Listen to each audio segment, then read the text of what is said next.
Welcome back to the Reckless Wrench Garage.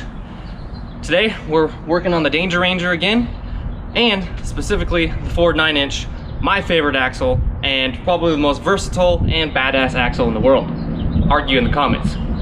So on this episode, we're gonna be yanking out the 9-inch, doing a couple upgrades to it. I have a full backbone truss that we're gonna install on it, and I really have been wanting to add a fill and drain plug to this thing for convenience, and I'm gonna add a little skid plate to the bottom of it.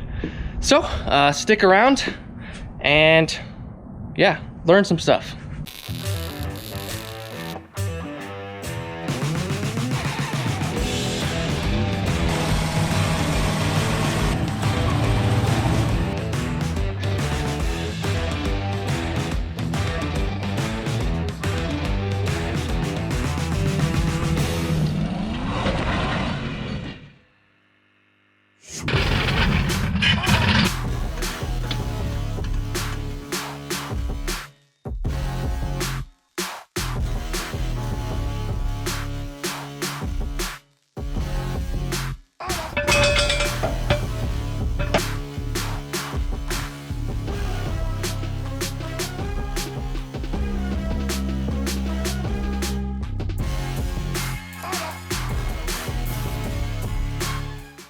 The Ford 9-inch is a really awesome axle. It has a ton of benefits like a dropout third member, unlimited aftermarket support. It's really strong.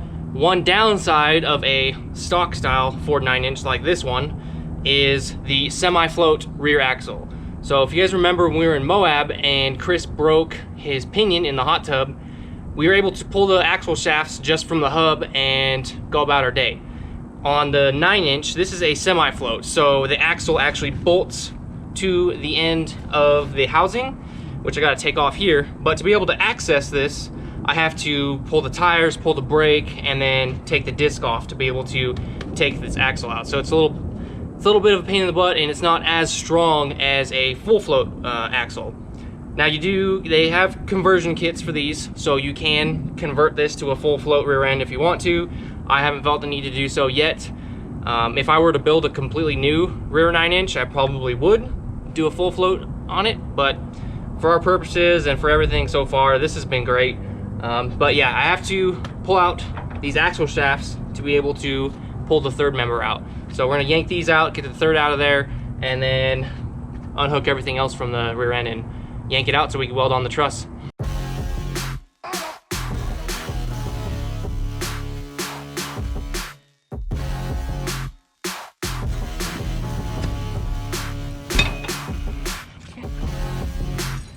Nastiness.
All right, now that the axle is all out of the truck, it's gonna be much easier to weld on and work on and clean it up. I need to cut off the old bump stop pads and grind the whole back of the axle, and then I need to drop the third member out of the front of it. Once I do that, I'll be able to take the axle and put it up on the stands and start welding.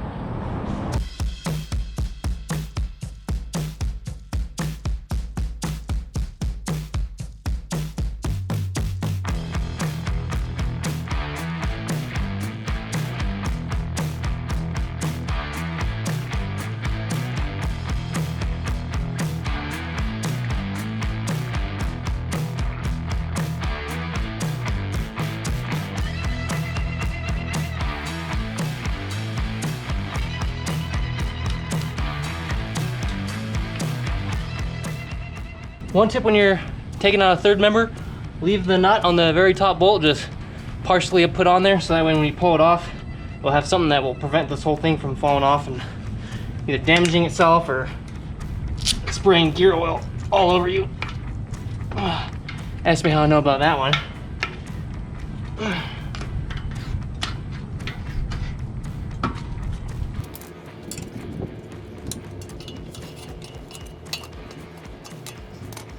And then once it kind of drains itself out a little bit,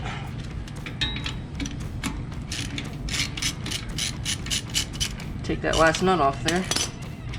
A few moments later. We had a little bit of an issue. The axle shifted, and unfortunately my camera freaking overheated and cut out at that point. But yeah, remember how I was saying that third member can kind of fall out? Well, the axle shifted off the little baby jack stands and landed right in the oil bucket. Shot oil everywhere, and I have a huge mess to clean up. You know, now that I think about this, this probably would have been better to do this part when I had all the links and everything connected, so the axle wouldn't try to move around.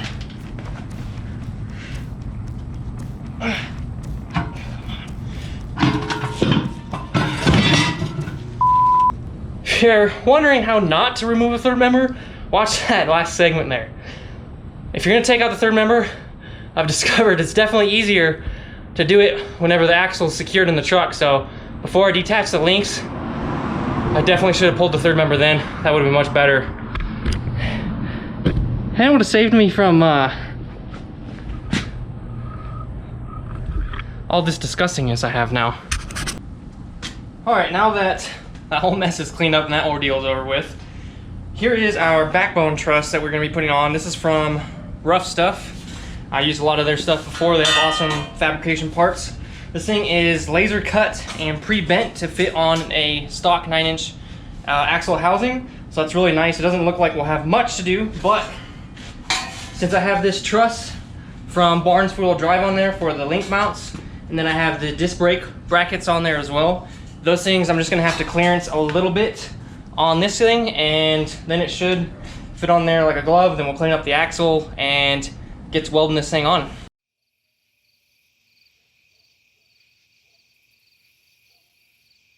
So this is day 2 of me working on this little project. The last afternoon that you guys saw, I just got everything kind of getting ready to weld.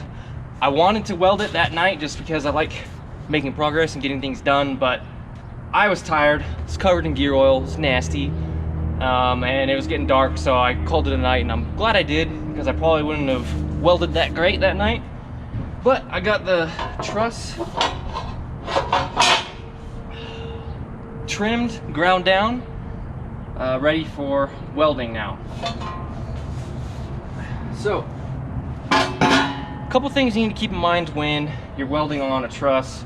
Number one, this is a 9-inch, so all of this is steel that we can weld to. You guys have probably seen on our Dana 70 videos or the Dana 60 video, whenever we did Chris's truss, anytime we welded to the center section, it was cast.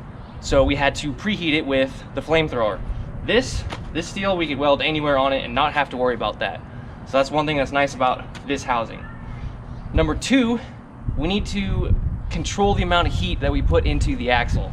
If we just put the truss on there and welded like a foot, like one whole side at a time, we could put so much heat in this axle that the truss is actually going to pull back as it cools and then bend our axle housing, which we don't want a smiley face or a frowny face on this guy. So we just want this thing to be perfectly straight. So what I'm gonna do to control that, so first I'm gonna put the truss on there.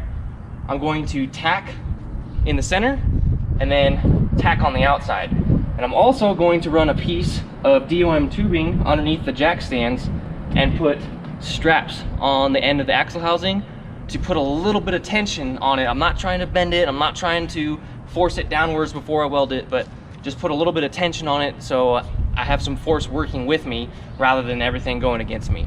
Now that I got my straps put in place, I loosen them up. I'm gonna tack the center part first, and then I'm gonna tighten the straps, tack the outside parts, and Then I'm only going to weld 1 to 2 inches at a time, and I'm going to go to opposite sides of the axle as I'm welding and do it nice and slow. I don't want to put too much heat in this and then cause the truss and the axle to bend. So this will probably take a little while.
I got the backbone truss completely welded on.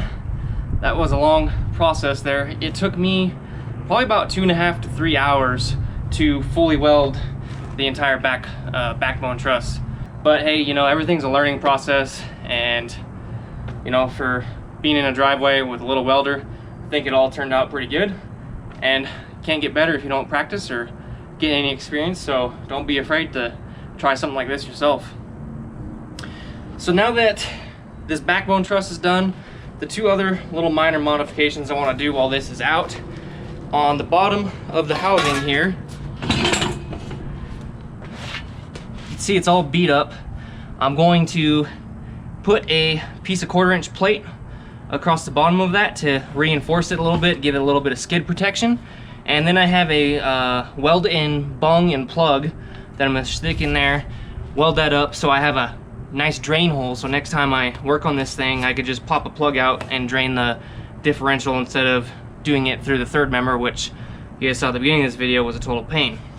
The other thing I'm going to do is I'm going to take off this brake line tab right here because I don't need it, and I'm going to put a big fill and inspection plug right there on that little flat spot. That way I can pull it out, I can look at the ring gear if I need to ever inspect it, and it will be much easier to fill up the differential with fluid. So we got some big holes to drill and some plate to cut. Alright, so here's just a piece of 1/4 inch scrap I had lying around actually, and it turned out to be pretty much exactly the size that I was looking for. So what I'm going to do, I'm going to do a cut there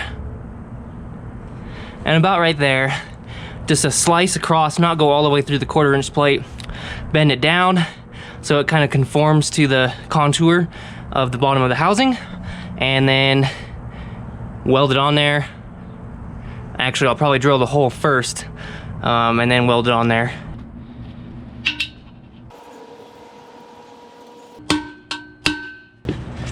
One thing I'm gonna try doing before I drill this hole is putting a paper towel in the housing to try and hopefully catch some of this stuff so it's less crap I have to dig out later. We'll see how it goes.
The last but not least step, and the one I was really looking forward to, now that I have this fill plug on the back that's super easy to get to, and I can see the ring gear right in there, is fill up the diff.